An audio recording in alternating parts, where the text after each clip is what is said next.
जय श्री गणेश। नमस्कार। मैं आचार्य संजय द्विवेदी। मेरे समस्त प्रबुद्ध दर्शकों का मेरे चैनल पे हार्दिक स्वागत है। प्रिय दर्शकों, आज मैं दैत्य गुरु शुक्राचार्य के राशि परिवर्तन प्रभाव को लेकर आपके सम्मुख उपस्थित हूँ। 8 जून को दैत्य गुरु अपनी राशि का परिवर्तन कर चुके हैं तथा वर्तमान समय में कर्क राशि में इनका गोचर आरंभ हो चुका है। कर्क राशि में जो इनका गोचर आरंभ हुआ वो अति विशिष्ट है।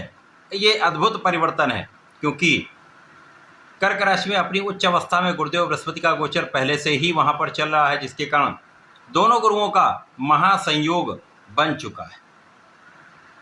प्रिय दर्शकों, यद्यपि गुरुदेव बृहस्पति और गुरुदेव दैत्य गुरु शुक्राचार्य का आपसी संबंध मित्रवत नहीं है, परंतु यहाँ पर समभाव होने के कारण अति विशेष प्रभाव प्राप्त होगा और ये दोनों ग्रह एक दूसरे के प्रभाव को कई गुना बढ़ाने वाले, आपस के गुणों को ये विशेष बना देने वाले।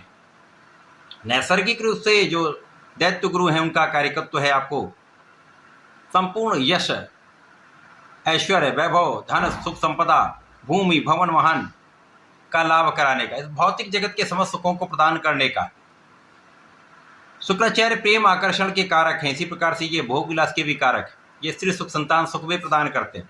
तो समस्त सुखों की प्राप्ति कराने वाले दैत्य गुरु का गोचर गुरुदेव बृहस्पति के साथ जो ज्ञान देने वाले हैं, आपको योग्य बनाने वाले, आपको कार्य क्षेत्र दिलवाकर धन का लाभ कराने वाले तथा मांगलिक कार्यों के कारक गुरुदेव बृहस्पति, जब इन दोनों गुरुओं का संबंध बनता है तो शंख नामक महाराजयोग बनता है, जिसका प्रभाव आपको ज्ञान के साथ साथ धन तथा कार्य क्षमता में वृद्धि के साथ साथ ऐश्वर्य वैभव की प्राप्ति कराता है, समस्त सुखों की प्राप्ति कराता है। प्रिय दर्शकों, आज मैं कुंभ राशि के लिए दैत्य गुरु शुक्राचार्य के राशि परिवर्तन का किस प्रकार का प्रभाव प्राप्त होगा, इस समय में आपको कितने लाभ मिलने वाले हैं अथवा कहीं पर कोई समस्या या अवरोध है तो उसका क्या निराकरण, संपूर्ण विश्लेषण मैं पूर्ण तर्क के साथ करने जा। प्रिय दर्शकों, इस राशि फल को आप अपने लग्न तथा राशि दोनों के अनुसार देख सकते हैं। कुंभ राशि शनिदेव की राशि है। शनि और शुक्र का अति मित्र का भाव है। गुरुदेव की राशि में शनिदेव का गोचर चल रहा है और गुरुदेव की उच्च राशि में शुक्राचार्य का गोचर चल रहा है।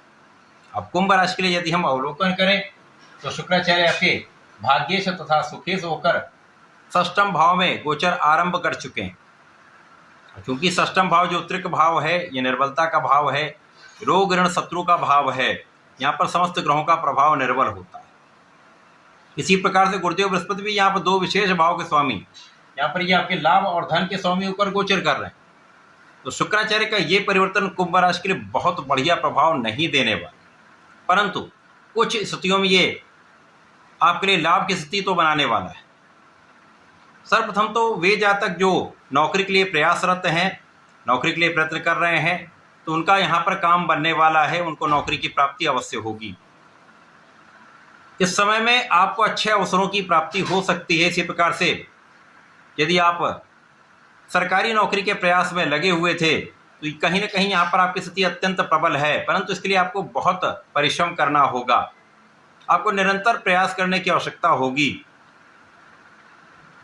इस समय में कुछ रोग बढ़ सकते हैं, स्किन से संबंधित कुछ एलर्जी हो सकती है अथवा पेट से संबंधित कुछ समस्याएं खाने पीने की अनियमितता के कारण हो सकती हैं, तो यहाँ पर आपको ध्यान देने की आवश्यकता होगी।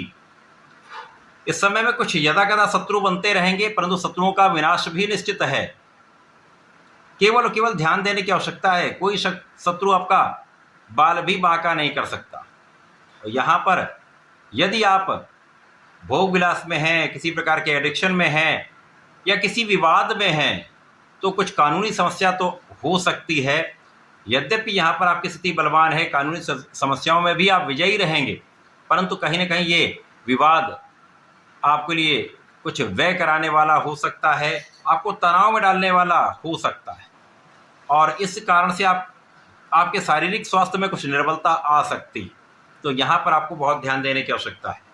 इस समय में किसी के विवाद में पड़ने से बचें। विशेष रूप से यहाँ पर आपका विवाद नहीं होगा, लेकिन यहाँ पर आपके मित्रों के कारण या आपके कोई रिश्तेदार, उनके कारण विवाद हो सकता है। स्त्रियों से संबंधित विवादों से आपको बहुत दूर रहना चाहिए। साथ ही साथ यदि इस समय में किसी ऐसे विवाद में हैं तो दूरी बना लीजिए। साथ ही साथ स्त्रियों का आदर करें, किसी भी प्रकार की स्त्री, चाहे वो पारिवारिक हो चाहे घर के बाहर की हो, उनका आप आदर करें, सम्मान दें, तो समस्या कम से कम होगी। और इस समय में यदि किसी प्रकार का व्यसन है तो उसको त्याग दें। इस समय में आपको ध्यान देने की आवश्यकता है, जो जातक शुगर से संबंधित रोग में है अथवा लंबी बीमारी, जिनकी आयु अधिक है, कोई लंबी बीमारी, तो वहाँ पर ध्यान देने की आवश्यकता है। आपको अपने खाने पीने पर नियंत्रण रखना होगा, अपने लाइफस्टाइल को चेंज करना होगा।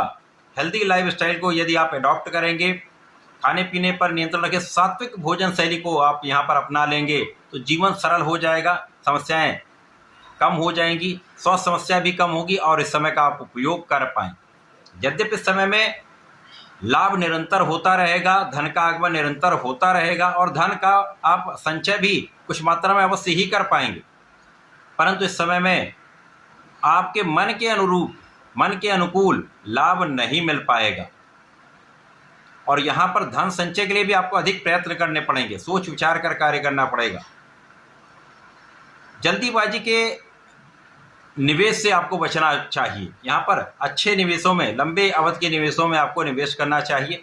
इसी प्रकार से इस समय में आपके कार्यक्षेत्र में आपको निरंतरता प्राप्त होगी, कार्यक्षेत्र में लोगों का सहयोग भी मिलेगा, परंतु कोई ना कोई वहाँ पर ऐसा व्यक्ति हो सकता है जो आपके पीठ पीछे आपकी बुराई करे, कोई ऐसा व्यक्ति हो सकता है जो आपके काम में कमी निकाले। तो ऐसे में आपको सामंजस्य बनाकर चलना चाहिए, बिना कारण के किसी भी मतभेद से बचना चाहिए। यद्यपि उसका भी पराभव होगा, परंतु ये कहीं ना कहीं आपके काम में व्यवधान उत्पन्न करने वाला हो सकता है। काम में निरंतरता लाने के लिए आपको परिश्रम अधिक करना पड़ेगा। जो आप परिश्रमी हैं, इस समय आपका परिश्रम बहुत अच्छा रहेगा, तो आपको निरंतर सही दिशा में प्रयत्न करना चाहिए। यदि इस समय में आप भटके नहीं, किसी बाहरी व्यक्ति के प्रभाव में आकर आपने गलत निर्णय नहीं लिया, अपने बुद्धि बल पर, अपने ज्ञान के बल पर आपने निर्णय लिया, तो कहीं बड़ी समस्या नहीं होगी। इस समय का सदुपयोग आप कर पाएं। इस समय में आप सुखों का उतना उपभोग नहीं कर पाए और भाग्य भी उतना साथ नहीं देगा, जिसके कारण कुछ कठिन समय है। तो इस समय में आपको नियमित रूप से भगवान गणपति की आराधना करनी चाहिए, ओम गंग गणपति नमः का जप करना चाहिए। तो इस समय में आपको भगवान भोलेनाथ में जलार्चन करके पंचामृत से अभिषेक करना चाहिए, संपूर्ण लाभ आप प्राप्त कर पाएँ। तो ऐसा करके इसका उपयोग करें, लाभ लें। धन्यवाद, नमस्कार।